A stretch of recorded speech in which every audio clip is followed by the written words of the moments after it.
Today in this video we are going to understand what is probability density function. An example we have taken the same thing we have discussed in question number 12. Here we have plotted two graphs. First graph has been plotted for the temperature recordings of 50 rooms in a building at a particular time. So we had recorded temperatures between some ranges of 50 rooms in a building. Likewise, we have plotted here the temperature range 50 to 55 we have taken, 55 to 60, 60 to 65, 65 to 70, 70 to 75, 75 to 80, 80 to 85, 85 to 90. These are the temperature variations over the interval of 5 degrees Celsius. These temperatures were recorded in a room of a building at a particular time. So at a particular time when we have recorded that time, we saw that one room was having the temperature between 50 to 55 and one room it was having 85 to 90 temperature. So the two rooms have been covered over this interval of one room. So one room is there and between 50 to 55 and another room is there for 85 to 90. Again, two rooms were found to have the temperature between 55 to 60 degrees Celsius and three rooms were found to be 60 to that is 80 to 85. Three rooms were having the temperature range between 80 to 85 degrees Celsius. 5 rooms were having the temperature range between 60 to 65. 11 rooms were having the temperature between 70 to 75 to 80, and 12 rooms were having the probability temperature in the range 65 to 70, and 50 rooms were having the temperature range between 70 to 75. So likewise, we have plotted that room temperature and we had taken the percentage, that this ordinate is having the percentage 1 by 50. It is having one room. So here also it is having 1 by 50. So 1 by 50, 1 by 50, this is having, and 2 by 50, and this is 3 by 50, and this is 5 by 50, and this is 11 rooms are having this magnitude is 11 by 50, and this is 12 by 50, and this is 15 by 50. So likewise, the percentage, or we can say that room, how many rooms were having that range, particular temperature range. So likewise, we can say this we have taken a CDF, or we can say probability distribution function we have plotted of that percentage over the temperature range. So this is this graph is indicating the CDF, or we can say probability distribution function, PDF. PDF, when we write capital in terms in capital letters, capital P, capital D, capital F, then it indicates that probability distribution function. So if that PDF has been found, then from that PDF we can find out the that is probability density function. But how? If we simply take this definition mathematically, as it has been said that the probability density function is nothing but the probability distribution function over a particular range divided by that range, then this much we can have the probability density function. From this, if we have simply differentiate, if we simply differentiate, then this variable is constant, so it becomes 0. It becomes 0. So it won't be applicable here. But how can we find out that?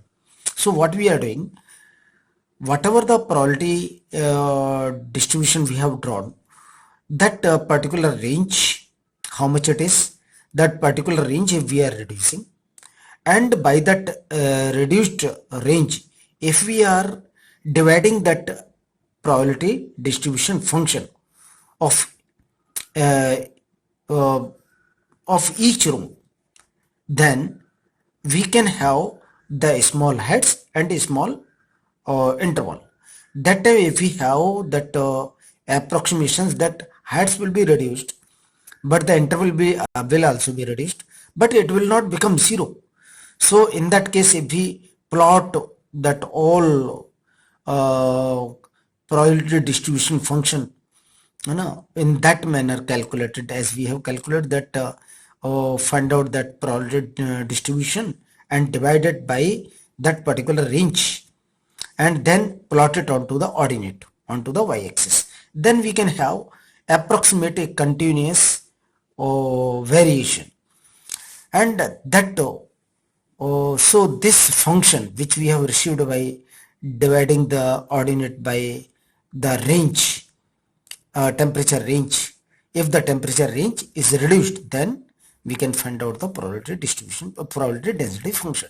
So probability density function is a continuous function, whereas probability distribution function is not a continuous function, though it is in the uh, stepwise. So we can say it is in discrete in nature. It seems discrete. It seems discrete, but here it seems continuous. So the with this, if we have that continuous random variable, then by calculating the probability distribution function, uh, we can have the probability density function also. So here we have shown some of the probability distribution function and probability density function in the following diagrams. They are of probability density in the exponential nature. Both the sides it is increasing. In this half it is increasing, and in this half it is decreasing. And this is in one dimension. So here it is only decreasing, that is exponentially decreasing. So this is also exponential one. This also is exponential distribution. This is uniform distribution, as over a range the probability density function remains constant, and here the probability density function is varying continuously. Okay, so these are called the probability density functions. Probability density functions are the continuous, so they are found with the continuous variations, continuous random variables. So we can have this here. Then we have found, when we have found that what is probability density function and what is probability distribution function, so now we can find that uh, some of the relations between the probability distribution function and the probability density functions.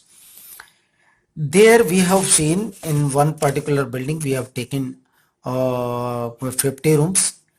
Here again we can have another thing, that if we want to have another building and we want to record, and we record the temperatures of that building also, they also fall in the same range if we say, and then we plot that PDF, then that type of PDF will be joint PDF, or we can say joint probability density function or joint probability distribution function. So here we see that here we have taken the question number 15, define the relation between probability distribution function and a probability density function. So P of x1, probability of x random variable which is assuming its value less than x1. So this is P of x1 is indicated by, so probability distribution this is, and minus infinity to x1 means that P of x or P of random variable x assumes the value x1 to minus infinity or minus infinity to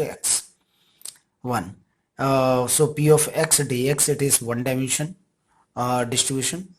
A small p of x dp of x divided by dx, this is the probability density function. Here the differentiation of the probability distribution which we have taken, and we have taken the interval of that probability distribution. So this is one dimensional one, and here probability distribution of two random variables x and y, which assumes the value x minus infinity to x1, and y, a random variable y, assumes the value minus infinity to y1.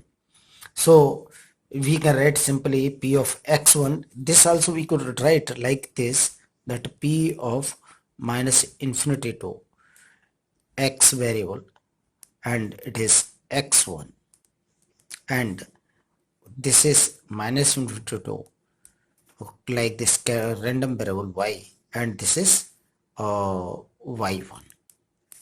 Likewise we could write it, and this is the probability distribution function over this range. So this is again two variables we have considered, so this is two-dimensional distribution. So we can find another, that probability density function. Probability density function, again we have the differentiation of that continuous random variable p of x and y, and divided by that range is dx and dy. So this is two-dimensional probability distribution function and probability density functions. So thank you very much.